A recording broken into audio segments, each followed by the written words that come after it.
우리는 지난주에 그 실체와 그림자라는 내용으로 우리가 봤고, 군중들은 그림자를 보고 예수님에게로 몰려들었고, 예수님은 그림자를 버리고 실체를 붙잡아라, 세상의 떡이 아닌 그 세상의 떡을 버리고 하늘의 떡을 잡아라, 이렇게 이야기를 했습니다.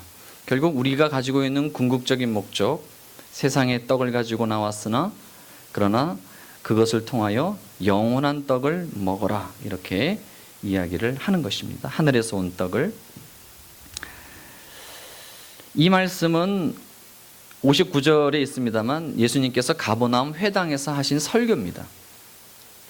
공식적으로 군중들 앞에서 했던 설교의 내용이고요.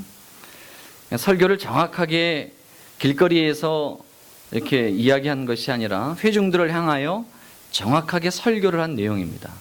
그렇기 때문에 군중들은 그 내용을 듣고, 특별히 중간에 이 내용을 통해서 하늘에서 내려온 떡이다 라고 하는 그 내용을 가지고서 이제 군중들의 반응입니다. 오늘은 이 군중들의 반응에 대해서 한번 보고 싶습니다. 육적인 문제를 가지고 나온 그들에게 그 육적인 문제에서 이제 그것이 가지고 있는 실질적인 예수님에 대해서 이야기할 때 그 군중들의 반응은 어떤가 라고 하는 거죠.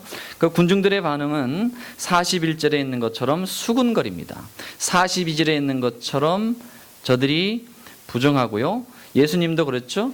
너희는 서로 수군거리지 말라. 저들이 지금 수군거립니다. 쑥덕거립니다. 저들이 고개를 갸우뚱하는 수준이 아니라 강력하게 거부한 겁니다. 하늘에서 내려온 떡이라고 하는 걸 거부해요. 그 말에 대해서 인정할 수 없다는 거죠. 왜 인정할 수 없는가? 두 가지입니다. 첫째, 42절에 보니까 이는 요셉의 아들 예수가 아니냐, 그 부모를 우리가 안다.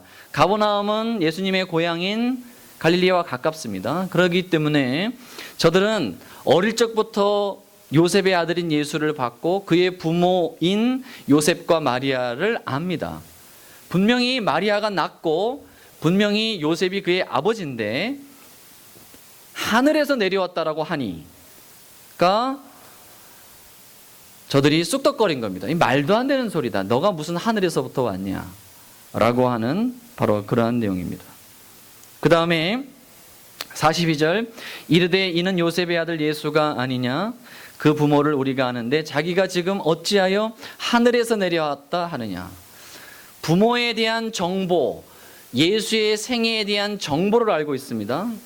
목수의 아들입니다. 그 정보. 또한 하나는 뭐냐면 어떻게 하늘에서 내려오는 것이 있을 수 있는가라고 하는 이성주의, 합리주의가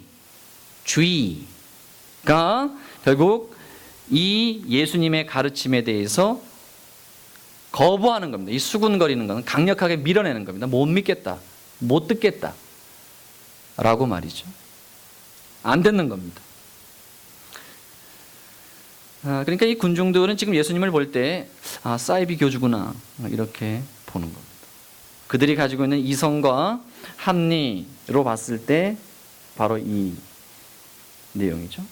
결국 이들이 가지고 있었던 그 정보, 요셉의 아들과 그 부모를 아는 것과 하늘에서 어떻게 사람이 내려올 수 있는가, 하늘에서 물론 하나님이지만 어떻게 하늘에서 내려오는 떡이 있을 수 있는가에 대한 그 이성, 바로 이 선입견, 이 편견으로 인하여 결국 이 군중들이 예수님에게로 나아가지 못하는 겁니다. 우리 지난주에는 신앙의 허수인 그림자 때문에 예수님을 믿는 것이 방해됐다면 오늘은 바로 이성입니다. 확실한 이성과 정보, 그리고 저들이 가지고 있는 이성주의, 과학주의, 합리주의, 근현대사를 이끌고 있는 시대 풍토죠. 그러니까 그들이 가지고 있는 이성과 그들이 가지고 있는 판단과 그들이 가지고 있는 세상적 사고로 봤을 때 예수님은 가짜다, 있을 수 없다 로 보게 되는 겁니다. 43절에 예수께서 대답하여 이르시되 너희는 서로 수군거리지 말라. 수군거리지 말라. 비판하지 말고 부정적이지 말며 받아들여라 라고 하는 겁니다. 밀어내지 말라. 이 말씀에 대해서 밀어내면 안 된다. 밀어내지 말라. 입을 내밀지 말고 불평하지 말고 부정하지 말고 비판하지 말고 이 말을 받아들여야 된다 라고 하는 겁니다. 귀가 얇은 것도 문제죠.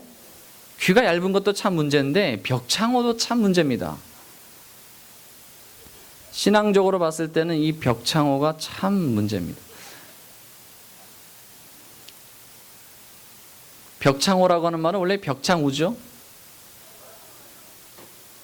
평안북도 벽동과 창성에서 나는 소라는 뜻입니다. 벽창우. 엄청나게 고집이 세고 엄청나게 힘이 센, 원래 벽창우인데 이게 이제 벽창호라는 겁니다. 자, 그래서 이 벽창호가 한번 뒤져봤어요. 영어로는 돼지 머리를 가진 사람, 이렇게. 영어로는 돼지 머리를 가진 사람. 우리말로는 벽창호. 미련하다는 거죠. 그러니까 한 번 보고 안 것을 평생 안 바꿔요. 이 선입견입니다. 정말 듣지 않습니다.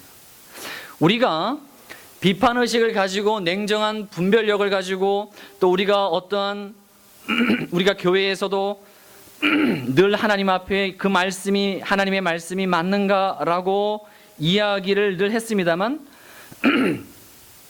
맹목적으로 비판하고 맹목적으로 비난하고 맹목적으로 부정하고 어떤 것이든지 무조건 다 비난하는 마치 비평론가와 같은 태도와 자세들이 우리들 가운데 있는 벽창호.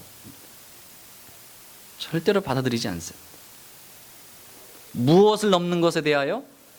내가 가지고 있는 이성과 내가 가지고 있는 현실과 눈에 보이는 것 외에는 믿지 않는 거예요.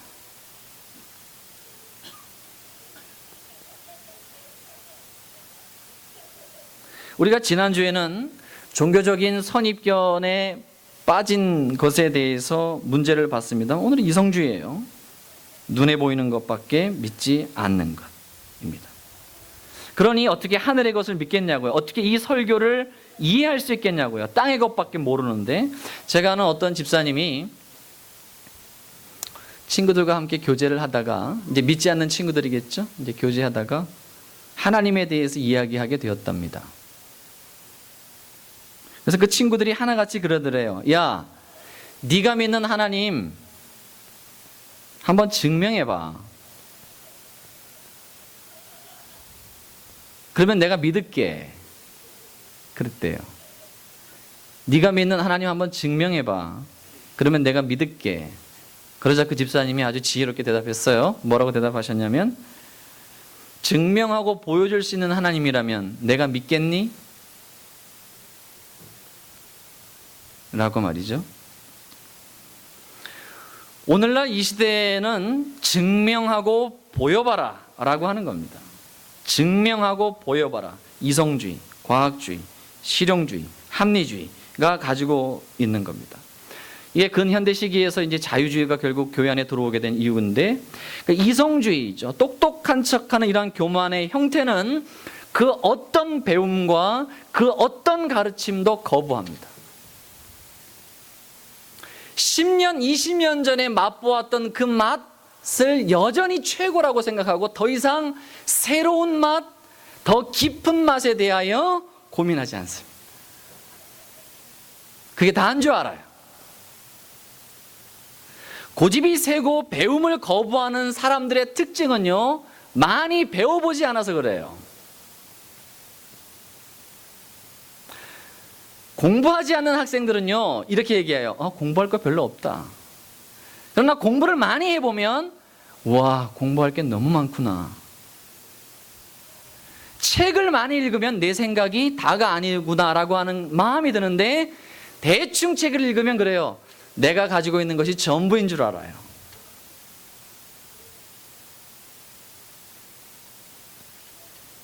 배움과 가르침을 거부합니다.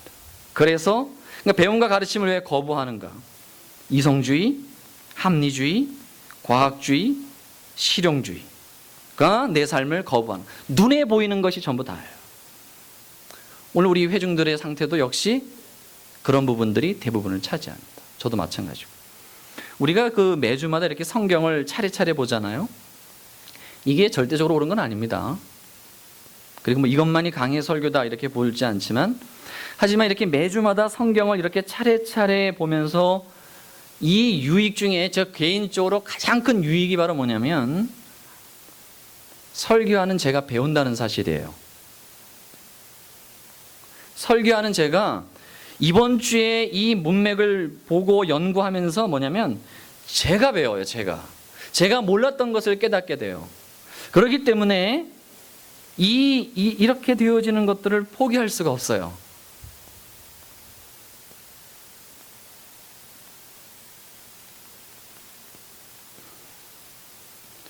그러니까 설교자는 오늘 읽은 이 말씀을 통해서 먼저 감동과 감화를 받았어야 돼요. 제가 오늘 이 강대상에 올라오기 전에 오늘 읽은 이 본문 말씀을 통하여 뭔가 이거가 있어야 되는 거예요. 그리고 내 마음의 감동과 감화로 회중들에게 이 말씀을 전하고 싶다라고 하는 열망이 막 끌어넘쳐야 돼요. 그런 것 같아요? 아니면 내가 하고 싶은 말을 성경에서 뒤져서 찾는 것이 그것이 설교일까요?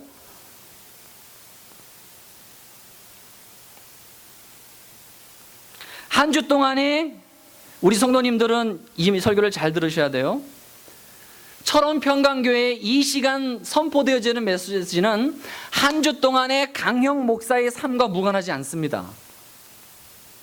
강형 목사가 가지고 있는 삶 속에서 뭔가 무게중심을 찾아서 그 내용으로 볼 때 설교가 가지고 있는 본문 중에 어느 한 부분이 두드러져요. 그리고 그 메시지를 같이 나누는 거예요. 이렇게 생각할 수 있어요. 이거는 강형 목사 개인의 큐티잖아. 근데 그게 아니라 하나님께서 그렇게 설교자의 삶에 개입을 하여 회중 전체들에게 무언가 메시지를 전하도록 하나님이 섭리적으로 간섭하여, 이건 믿으셔야 됩니다.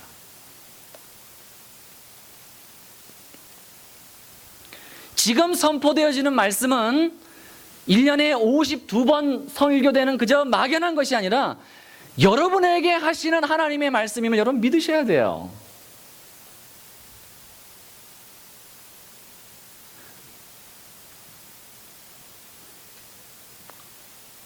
오늘 본문은 주석을 하려고 치면 여러분 한 6개월 정도 걸립니다. 오늘 본문을 주석을 하려고 치면. 자, 오늘 본문이 뭘 말하려고 하는 것인가를 말하려고 하면 6개월이 걸려요. 45절에 선지자의 글에 그들이 다 하나님의 가르치심을 받으리라 기록되었은즉, 이사야 54장의 내용인데요. 찾아가지 않습니다만 이사야 54장을 내서 쭉 뒤져요. 그러면 거기에서 에스라와 느헤미야가 보여요. 그럼 에스라와 느헤미야로 건너가요. 에스라와 느헤미야에서 다시 요한계시록으로 와야 돼요.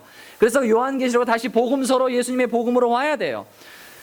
이사야 54장에서 에스라와 느헤미야와 요한계시록을 건너서 다시 복음서로 오면 이 45절의 주석이 끝이 나요.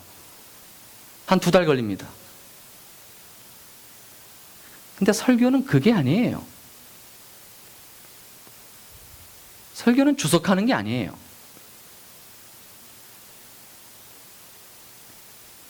성경 정보를 알리는 것도 아닙니다. 성경 정보 알리는 거 아니에요. 여러분에게. 이 시간의 말씀을 통하여 하나님이 여러분을 만지는 겁니다. 이걸 믿으셔야 됩니다. 그래서 우리가 오늘 이 본문을 보면서 본문이 우리에게 무엇을 말하려고 하는 것인가, 본문이 무엇을 말하려고 하는 것인가가 아니라 본문이 2019년 7월 14일을 살아가는 우리에게 무엇을 말하려고 하는가를 보셔야 되는 거예요.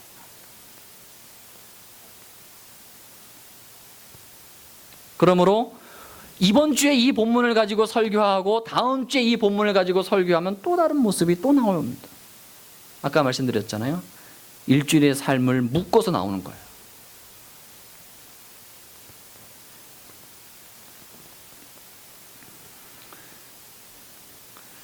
그래서 우리가 성경 본문을 이렇게 보면서 주는 그 유익 자체가 바로 이 배움이라고 하는 것, 가르침이라고 하는 것이 매우 중요하다라고 하는 것입니다.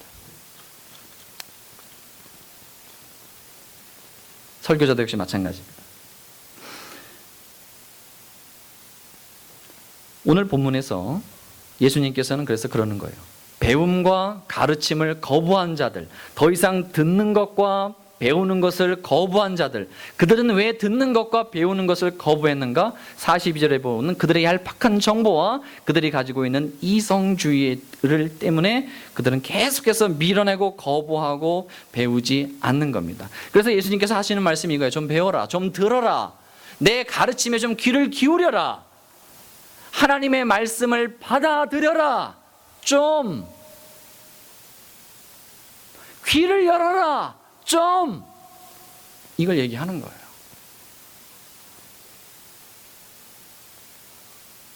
벽창호가 되지 말라는 겁니다. 눈에 보이는 것에 집중하지 말고 이 뒤에 역사하시는 하나님께서 우리에게 말씀하시는 그 내용에 귀를 기울여라. 믿음의 눈으로 이 자리에 이 시간에 하나님께로 나오라 라고 이야기를 하는 거예요. 45절 선지자의 글에 그들이 다 하나님의 가르치심을 받으리라.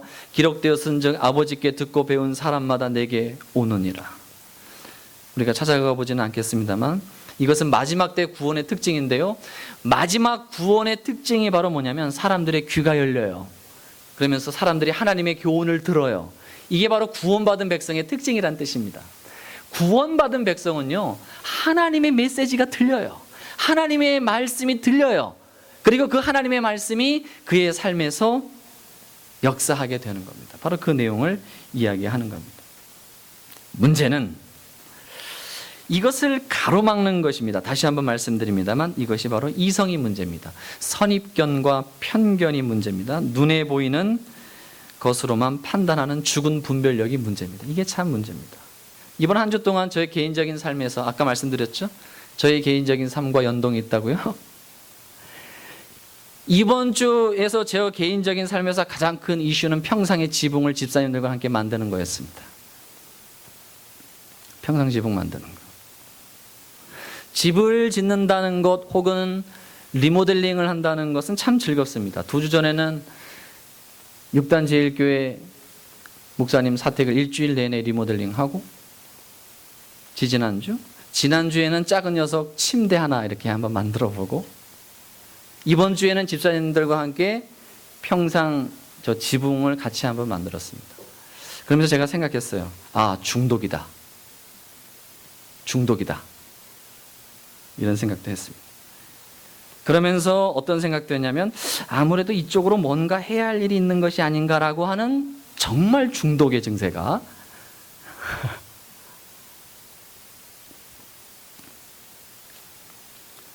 평상 지붕을 다 만들고 나서 저 지붕을 보면서 이런 생각을 했어요.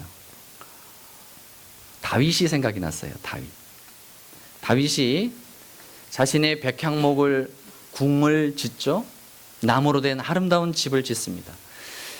그리고 나서 저 멀리 법궤가 들어온 하나님의 집을 보니까 엉망이에요. 텐트였잖아요. 그때까지만 해도 텐트죠. 하나님의 집은 성막이라고 해서 텐트입니다. 물론 몇 년이 지났냐면 400년이 지났어요. 모세가 시내산에서 그 텐트를 건설하고 다윗까지는 대략 한 400년 됩니다. 400년. 그 사이에 물론 이제 여러 차례 고쳤겠죠. 400년 동안 하나님의 집 텐트를. 그 사이에 350년이 사사시대입니다. 사사시대는 뭐냐면 사람들이 예배 안 드려요. 성막으로 사람들이 모이지 않아요. 그래서 사사시대 때는 우리가 잘 알고 있는 것처럼 이 예배를 통하여 먹고 살도록 했던 레위 지파들이 전부 다 직장을 찾아 돈 벌러 다 떠납니다. 왜냐하면 사람들이 예배를 안 드리니까 쫄쫄 굶는 거예요. 어떤 사람들은 부자의 개인 제사장에 대해서 그들의 복을 빌게 하고 무당이 되는 거죠. 그렇게 됐어요. 이게 350년이에요. 그 400년 동안 350년 동안 성막이 그렇게 방치됐다가 이제 한 50년 세월이 지난 거예요.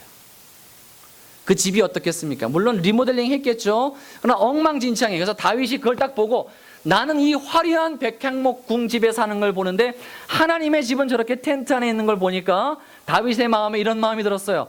하나님의 집을 짓고 싶다. 마음을 들었어요. 하나님의 집을 짓고 싶다. 그 옆에 있던 나단 선지자가 그 이야기를 듣고 왕이여, 당신의 생각이 참으로 좋습니다. 당신의 선하신 대로 하십시오 라고 얘기를 했습니다. 그날 밤에 나단 선지자에게 하나님의 말씀이 임합니다. 뭐라고 임하냐면 이렇게 말을 해요. 다윗에게 이렇게 전해라.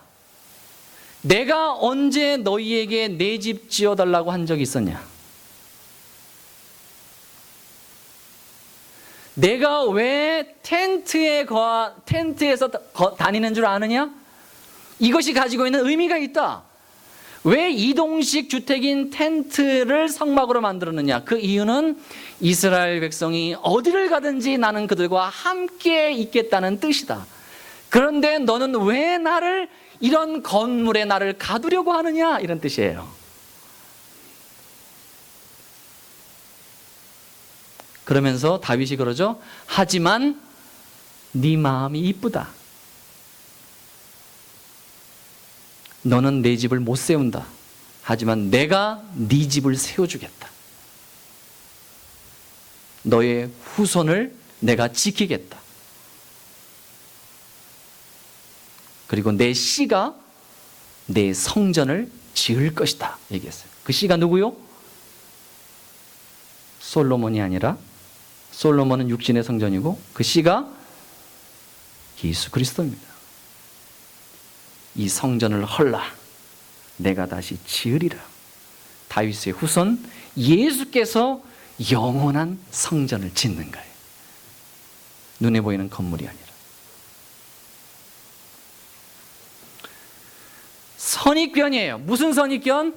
하나님은 화려한 집에 높이 돈 많이 들어간 건물에 그렇게 하면 하나님이 기뻐하시겠지. 아니에요. 하나님은 돈으로 치장한 그런 건물에 가두어 계신 분이 아니에요. 하나님은 그러는 거예요. 왜 텐트에 있냐면 하나님은 그래요. 니들이 어디를 가든지 이 교회 밖에도 내가 있고 너희들이 가는 직장과 가정에도 내가 있고 주일에만 하나님이 있는 것이 아니라 월요일, 화요일, 수요일, 목요일, 토요일에도 내가 너와 함께 있다의 의미가 바로 성막이에요. 그런데 네가 나를 집에 건물에 가두려고? 우리가 가지고 있는 선입견이죠. 우리가 가지고 있는 편견이죠. 저 평상에 지붕이 딱 생기니까 공간이 생겼잖아요. 그죠? 공간이 생긴 거예요. 그 평상에 공간이 딱 요만하게 생긴 거예요. 그전에는 어땠어요?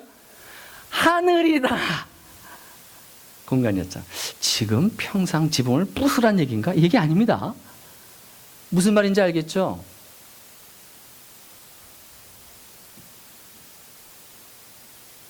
우리가 가지고 있는 선입견이야. 하나님을 저런 건물에 가두어 둘 수 없단 말이에요. 우리가 가지고 있는 신앙관의 평안. 인간적으로는 그렇게 화려한 건물을 지어주면 하나님이 좋아하겠지라고 할지 모르지만 그건 편견이에요. 그건 선입견이라고요. 그 편견을 깰 때 건물 밖에 계신 하나님을 우리가 보는 거예요. 그 편견을 깰 때 월요일부터 토요일에도 계신 하나님을 볼 수 있는 거예요. 이 선입견이 깨어지지 않으면 믿음으로 나아가는 삶을 살 수 없는 거예요. 이 선입견이 깨져야 돼요. 이 이성적인 사고, 이 바가지만한 머리를 가지고 생각하는 눈에 보이는 것으로 판단하는 것으로 신앙을 해결하고 예수님을 믿으려고 하는 것이 얼마나 어리석냐 이 말이에요. 선입견입니다. 이 이성적이고 이 좁은 바가지만한 머리로 하나님을 이해하려고 하고 예수님을 이해하려고 하고 이 이성과 합리로 내가 납득될 때까지 예수님을 믿지 않으려고 하니 평생 믿을 수가 없는 것입니다. 우리가 알고 있는 것이 얼마나 많습니까? 얼마나 많아요. 우리가 알고 있는 것이 얼마나 협소한 줄 아십니까? 믿음의 사람들의 특징이 있어요. 믿음의 사람들의 특징, 인격적인 하나님을 만난 사람들의 특징이 있어요. 텔레비전에 있는 문재인 대통령을 우리는 알지만 문재인 대통령과 식사를 해본 사람은 별로 드물죠. 자, 우리가 텔레비전에 있는 하나님과 예수님은 알아요. 우리 예수님 알아요. 텔레비전에 있는 예수님 알아요. 하나님 알아요. 그 정보도 알아요. 그분이 나를 위하여 구속한 걸 알아요. 그러나 예수님과 같이 밥 먹어본 적은 없어요.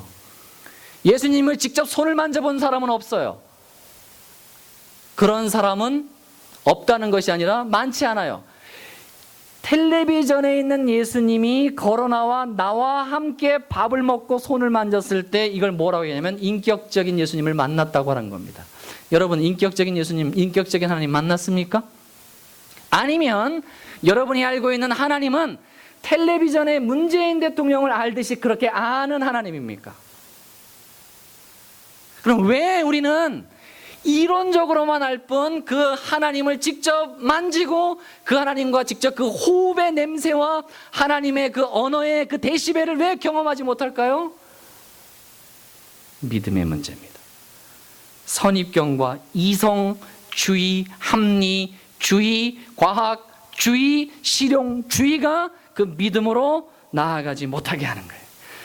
풍랑위로 예수님이 걸어오잖아요. 섣불렀지만 베드로처럼 한 발자국 그 믿음으로 그 물 위를 걸어야 되는데 못하는 거예요. 눈에 보이는 이성과 현실로, 그 선입견으로 묻죠. 몇 가지 선입견. 여러분, 집이 필요합니까? 선입견. 여러분 생에 집이 필요한가요? 집이 꼭 있어야 됩니까? 여러분, 직장이 꼭 필요합니까? 파격적이죠. 여러분, 직장이 꼭 필요합니까? 직업은 있어도 직장이 없을 수도 있죠. 여러분, 결혼은 꼭 해야 됩니까? 여러분, 자식은 반드시 있어야 됩니까? 아들이어야 됩니까? 딸이어야 됩니까? 사도 바울은 결혼 안 했잖아요. 자식 없어요. 집도 없어요. 직장도 없어요. 직업은 있어요. 사도와 목수라는 거. 여러분, 보험은 꼭 들어야 됩니까? 여러분, 자동차 반드시 있어야 됩니까? 핸드폰 없으면 안 됩니까?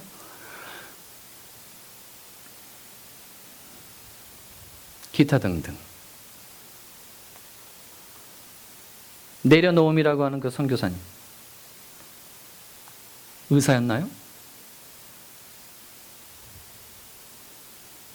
내려놓고 몽골로 선교사로 떠납니다. 다 버리고. 이성인가요? 믿음인가요? 남들에게는 미쳤다고 보는 거죠. 믿음의 사람들은 세상에 가지고 있는 선입견을 버리고 뭔가 비정상적일지 몰라요. 그렇게 표현할 어떤 미쳤다고 할지도 몰라요. 그러나 그 미쳤다라고 보는 그 한 걸음을 걸을 때 TV에 보았던 그 하나님이 스물스물 걸어나와 그의 영혼을 딱 잡습니다. 이게 바로 인격적 하나님을 만나는 거예요. 이론과 우리가 가지고 있는 사상과 우리가 입으로만 주절거리는 것으로는 그 인격적 하나님을 못 만나요. 무언가 구체적인 물 위를 걷는 하나의 발걸음이 있어야 돼요. 시편에서는 그걸 선택의 길이라고 표현해요. 내가 뭔가 선택을 해야 할 때 이 길을 걸어가야 될지 이 길을 걸어가야 할지 할 때 세상 사람들이 가지고 있는 정상적이고 일반적인 길이 아닌 하나님이 주신 고난과 십자가의 길을 걸어갈 때 예수님이 그 영혼을 만지는 걸 경험하는 거예요. 이것 없이 입으로는 하나님 주여 하면서도 이 바깥에 딱 나가면 그저 이성적이고 현실적이고 눈에 보이는 모든 선택을 그런 식으로 걸어가는 자들에게 인격적 하나님은 만나주지 않습니다. 인격적 하나님 못 만납니다. 빌립보서 1장에서는 그걸 믿음의 진보라고 그래요. 믿음의 한 걸음을 걸으셔야 돼요. 구체적으로. 여러분의 선입견을 꺼야 돼요. 자동차 없으면 어때요? 집 없으면 어때요? 그죠? 그런 거 다 갖고서 어떻게 선교해요? 그런 거 다 갖고서 어떻게 목회해요? 그런 거 다 갖고서 어떻게 빛과 소금이 돼요? 없을 수도 있다라고 생각해야죠. 그렇죠? 할렐루야. 결혼 안 하면 어때요, 청년들? 그렇죠? 예진이는 강하게 거부한, 아예 들을 생각을 안 합니다. 제가 지금 결혼하지 말라는 얘기 아니죠. 하나님은 질서의 하나님입니다. 심은 데서 거두고 질서 가운데 모든 것들을 인도하셔요. 일반적인 것들을 하나님이 중요하게 얘기해요. 그러나 하나님께서 비상적으로 역사하여 무언가 우리에게 원하시는 길이 있어요. 그 길을 여러분들이 탁 걸어갈 때 그때 여러분들은 인격적 하나님을 만나는 거예요. 여러분들 중에 인격적 하나님을 만나신 분들이 몇 분이나 계십니까? 왜 못 만났을까요? 이유는 그거예요. 믿음의 그 한 걸음을 걸어본 적이 없어요. 고난의 길을 선택해 본 적이 없어요. 십자가의 길을 선택해 본 적이 없어요. 늘 고민과 갈등만 했을 뿐 또 나가면 여전히 세상적인 방법과 선택으로 살아가는 거예요. 여전히 듣지 않는 거예요. 듣지 않는 거예요. 듣지 않는 거예요. 다시 몇 가지 얘기해 보시죠. 여러분, 하나님이 꼭 필요합니까? 여러분, 매일 기도해야 됩니까? 예수님을 믿어야 합니까? 사랑해야 합니까? 예배해야 됩니까? 주일에 안식해야 됩니까? 사람을 죽이면 안 돼요? 간음하면 안 돼요? 거짓말하고 도둑질하면 안 돼요? 이건 안 되죠. 이런 것들은 선입견이 아닙니다. 이건 반드시 있어야만 되는 것들이죠. 하지만 얼마든지 양보할 수 있고 포기할 수 있는 것들은 여러분 버릴 수 있어야 됩니다.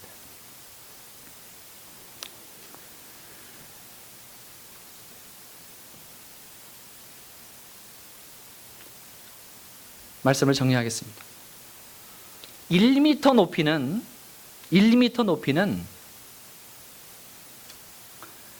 우리 시야에게는 저기 있구나. 우리 시야에게는 오늘 까막눈이라 해서 미안해. 근데 그게 사실인 것 같아서. 우리 시야에게 1m는 생과 사를 가를 수 있는 1m. 그 밑에 콘크리트 바닥이에요. 만약에 시야가 1m에서 떨어지면 죽을 수도 있죠. 시야가 1m 위에 이렇게 올라와 있어요. 그 밑에 아빠가 있어요. 그 밑에 아빠가. 이지영 집사님 두 팔을 벌리고, 시야야, 이 아빠에게 뛰어내려. 아빠가 있어. 시야가 어떻게 해요? 아빠! 하고 샥 날라들죠. 그냥 탁 안겨요. 탁 안겨요. 주역이. 다음, 이주역. 주역아, 아빠가 여기 있다. 안겨라. 주역이는 어떻게 할까요? 와, 지금 뭔 소리 하시는 거예요? 7살. 3살까지는 아빠! 하고 달려드는데 4살, 5살쯤 되면 그때부터는 아이들이 주저주저 합니다. 주저주저 해요. 여러분, 그 믿음의 길이 맞아요. 1m 맞아요. 그거 사실을 부정하는 거 1m 맞아요. 그 밑에 콘크리트, 예, 맞아요. 그 밑에 콘크리트 바닥 맞아요. 그러나 하나님께를 향하여 여러분, 여러분의 몸을 던져보세요. 여러분의 몸을 던져보셔요. 하나님이 여러분을 안습니다. 하나님의 품의 체온과 하나님의 그 안고 나를 사랑하는 아버지의 그 음성과 그 하나님이 가지고 있는 그 은혜의 숨결을 알아요. 언제? 1m에서 이렇게 똑 떨어졌을 때, 그 발을 띄었을 때 말이에요. 그 전까지는 계속해서 하나님이 있는 건 알아요. 하나님이 그래요. 그 밑에 계신 건 알아요. 알아요. 그러나 다시 고개를 뒤로 돌리고 가요. 다시 또 불러요. 불러서 왔더니만 또 1m 벼랑이에요. 인생은 그게 반복이죠. 하나님은 그래요. 뛰어내리렴. 내가 그 밑에서 받아줄게. 에이, 아니에요. 겁나서 또 가요. 이게 계속 인생의 반복이에요. 아브라함이 드디어 창세기 22년에 40년 만에 드디어 그 1m 콘크리트 바닥으로 떨어져요. 이게 바로 창세기 22장의 아브라함이에요. 그리고 하나님의 품에 안깁니다. 그리고 하나님의 이름을 불러요. 여호와 이레. 이 만남이 여러분들에게 있어야 됩니다. 거짓된 정보와 사실이 아닌 것을 사실이라고 하는 현실과 여러분의 이 무능한 이성과 우리가 가지고 있는 이 판단력을 믿고 살아가는 인생들은 늘 머뭇머뭇하며 이론적으로는 하나님을 알지만 그 하나님의 품에 안기는 경험은 결코 못할 겁니다. 사랑하는 성도 여러분, 독려합니다. 하나님의 품에 여러분의 몸을 맡기십시오. 하나님의 체온을 느끼십시오. 그런 인격적인 만남이 여러분의 생을 지배하시기를 주님의 이름으로 축원을 드리겠습니다. 기도하겠습니다.